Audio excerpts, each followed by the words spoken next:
Si Bao, si Bo, at si Nognog Niyog. Sino ang pinaka gusto mong character sa kanila? Bow. Bakit? Kasi kalabaw.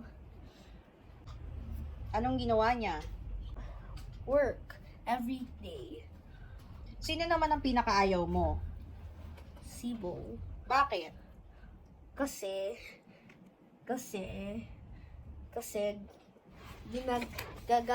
galit si Bao. Dahil?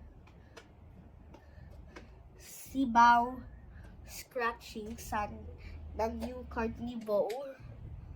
Nagalit siya. Pero anong nangyari sa bandang huli? Nagalit si Nognog Niyong. At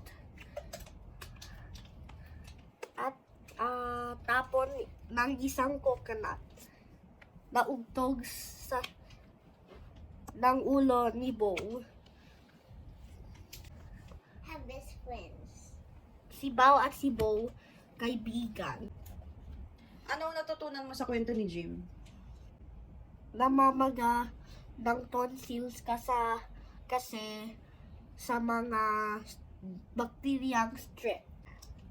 So, anong natutunan mo na aral sa istorya ni Jim nung nagka-tonsillitis?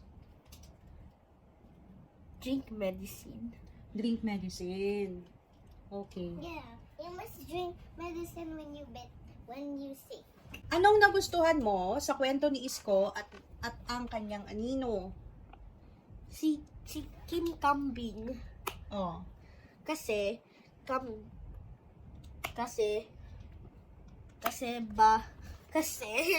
may sungay at baho.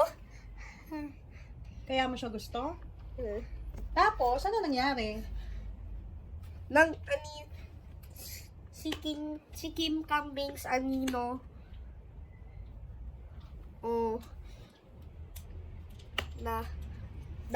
natakot si Isko sa Kim Kambing's anino.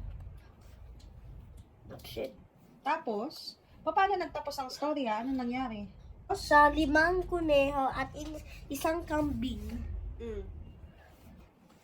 na kaibigan. Naging magkaibigan.